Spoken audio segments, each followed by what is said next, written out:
বাটিতে কি নিয়েছি দেখতে পেয়েছো তো বন্ধুরা? আজকে শুধুমাত্র দুটো ডিম দিয়ে একটা মজাদার রেসিপি বানাবো সন্ধ্যাবেলার টিফিনে।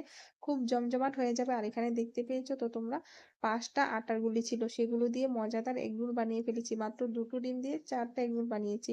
কিভাবে বানালাম সবটাই শেয়ার করি তোমাদের সাথে। চলো দেখতে থাকো আমি কি করে বানালাম। আসলে সত্যি কথা বলতে এগ রোল বানানোর কোনো ইচ্ছেই নেই আজকে। এই যে ৫টা আটার গুলি দেখছো, অনেকদিন হয়ে গেল ফ্রিজে আছে, প্রায় ৪-৫ দিন হয়ে যাবে। আমাদের বাড়িতে যখন কাজ চলে তখন তো মাঝে মধ্যে রুটি বানাই, সব দিন বানাই না, যেই দিন একটু সময় পাই সেই দিনই বানাই, না হলে বাজার থেকে কিনে এনে দেওয়া হয়। তো ৫টা আটার গুলি ছিল, এগুলো ফ্রিজে থাকছে আর রুটিও বানানো হচ্ছে না, খাওয়াও হচ্ছে না। আমি আটা দিয়ে রুটি বানালে কিন্তু আমি গরম জল দিয়েই বানাই। সেদিন একটু শর্ট পড়েছিল তাই আলাদা করে আটা মাখিয়ে নিয়েছিলাম।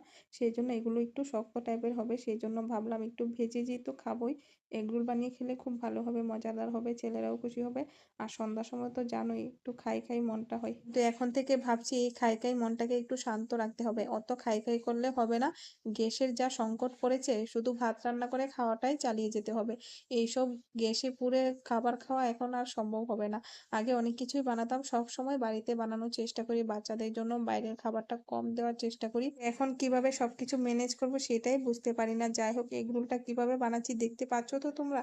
সবগুলো রুটি আগে হালকাভাবে ভেজে নিয়েছি, সামান্য পরিমাণ ভেজে নিয়েছি যাতে লেগে না থাকে সে পর্যন্ত ভেজে নিয়েছিলাম। আর এইদিকে আমি ভাবছি দুটো ডিম দিয়ে 4টা এগরোল বানাবো, কিন্তু কি করে হবে দেখো তো। প্রথম এগরোলেই আমি অনেকটা ডিম ঢেলে দিয়েছি, এটাতে ডিম বেশি হয়েছে। যেহেতু বাড়িতে খাবো, সামান্য কিছু খরচ দিয়ে বানিয়ে ফেলবো। আমি 4টা ঘরের ডিমের পাতা আছে, তারপর আমি সবটা লাগাইনি। দেখো বন্ধুরা, যতটা লাগাবো ততটাই লাগবে, এইটুকু হিসাব করে তো চলতে হবে, তাই না বন্ধুরা? বিশেষ করে আমরা মহিলারা এইটুকু হিসাব করে থাকি। আমরা যারা মধ্যবিত্ত পরিবারের মেয়েরা আছি, সবাই বরমশাইরা এনে দেয়, কিন্তু আমরা কিন্তু নিজের আয়ত্ত মতোই খরচ করি। তো আমরা যদি টিফিনের মধ্যে এত টাকা খরচ করে ফেলি তাহলে আমাদের তো ভাতও খেতে হবে, তাই না? তো দুটো ডিম দিয়ে কিন্তু আমি চেষ্টা করছি যতটা হয় করে। আমার 2 ছেলে আর বরমশাইয়ের জন্য হলেই চলবে, ওদের যাতে দিতে পারি সেটাই আমার প্ল্যান।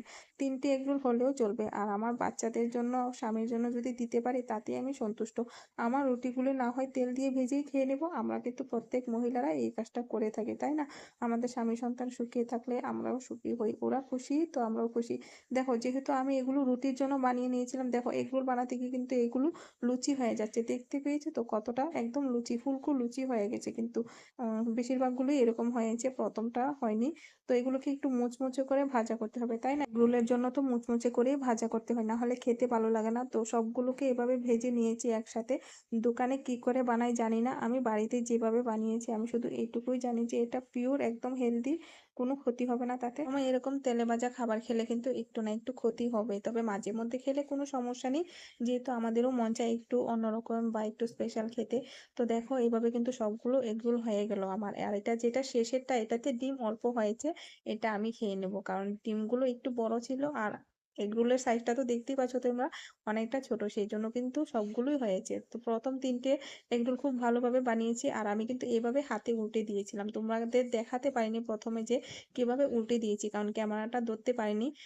তো এভাবে আমি হাতেই উল্টে দিয়েছিলাম, এভাবে ভেজে নিয়েছি ভালো করে সবগুলো এগরোল। দেখো সবগুলো এই যে বলেছিলাম ফুলে ফুলে উঠছিল, সবগুলো এগরোল কিন্তু এরকমই হয়েছে, মুচমুচে করে ভালো করে ভেজে নিয়েছি। আর একটা কথা, যদি ক্যামেরাটা কেউ ধরার জন্য থাকতো তাহলে অবশ্যই দোকানদারের মতো দুটো চামচ দিয়ে আমি উল্টে দিতাম। যাই হোক, যেভাবেই হোক বানিয়ে তো ফেললাম। তোমাদের কেমন লাগলো জানিও এগরোল রেসিপিটা। তবে ভিডিও কিন্তু শেষ হয়নি, আরো একটা এগরোল বাকি আছে। অবশেষে যেটা ছিল সেটার জন্য ডিমে আর হয়নি, সেটা খালি তেলেই ভেজে নিতে হয়েছে। এটা দেখে ভালো করে বোঝা যাচ্ছে কতটা মুচমুচে হয়েছে। তো সঙ্গে সঙ্গে আমি খেয়েও নিচ্ছি। আর এদিকে পেঁয়াজ কাঁচা লঙ্কা কেটে নিয়েছি, আর শসা টমেটো কিছুই ছিল না, ঘরে যে সমস্ত আয়োজন ছিল সেগুলো দিয়েই বানিয়ে ফেললাম। তো এখন দেখো ভিডিওটা একটু বড় হয়ে যাচ্ছে, সেই জন্য স্পিড বাড়িয়ে দিয়েছি। এগরোল বানিয়ে নেওয়ার জন্য পেঁয়াজ নিলাম, কাঁচা লঙ্কা কুচিয়ে নিয়ে নিচ্ছি। আমার ছোট ছেলের জন্য কাঁচা লঙ্কা দিয়ে এভাবেই বানিয়ে ফেললাম এগরোল। তোমরা কারা কারা এগরোল খেতে পছন্দ করো অবশ্যই জানিও। আর এইভাবে দেখো, বেশি টাকা না হোক, অন্তত 25 টাকা তো এগরোল হবে। এই সাইজটা কিন্তু 25 টাকা লাগবে, আর বেশি বড় সাইজ হলে কিন্তু 40 টাকা দোকান থেকে কিনে আনতে হয়। কতটা টাকা সঞ্চয় হলো জানো তো? এগ রোল বানানো কমপ্লিট হয়ে গেল। আগে এগ রোলটাকে ভালো করে মুড়ে নিয়েছি, এবার পেপার দিয়েও মুড়ে নিচ্ছি। আর পেছন দিকটাও মুড়ে নেব, সেটা আর দেখানো হয়নি, পরে দেখাচ্ছি তোমাদের কিরকম হয়েছে দেখতে বলো তো। দোকানের মতো হয়েছে কিনা জানিও। সবকিছু পারফেক্ট হয়েছে, কিন্তু একটু বিট লবণ দেওয়ার প্রয়োজন ছিল, বিট লবণ করে শেষ হয়ে গেছে, আনতে হবে। তারপরে দেখে বলো যে একদম দোকানের মতো হয়েছে কিনা। যতটুকু হয়েছে আমাদের জন্য পারফেক্ট হয়েছে। মশাইকে খেতে দিলাম, সেও খেয়ে নিয়েছে। বড় ছেলেকে দিলাম, ওটার ক্যামেরা করা হয়নি। যখন আমি আমার ছোট ছেলেকে সাথে নিয়ে বসলাম, একসাথে খাচ্ছিলাম, ওকে জিজ্ঞেস করছিলাম কিরকম হয়েছে, সে বলছে যে দারুণ হয়েছে। তো সত্যি দারুণ হয়েছে। আর আমার জন্য দেখো পেপার নিলাম না, এটা দিয়ে তো আমি রিল ভিডিও দিয়েছিলাম গতকালকে। নিজের জন্য আর এতটা কষ্ট করিনি, কখন খাবো, কতক্ষণে টেস্ট করে দেখবো যে কিরকম হয়েছে। সত্যি দারুণ হয়েছে। তোমাদের কাছে কিরকম লাগলো অবশ্যই জানিও। ভালো লাগলে লাইক কমেন্ট করে পাশে থাকো। আজকের জন্য টাটা, বাই বাই। দেখা হচ্ছে পরে কোনো নিউ ব্লগে। ততক্ষণ সবাই ভালো থেকো, সুস্থ থেকো, টাটা, শুভ সন্ধ্যা।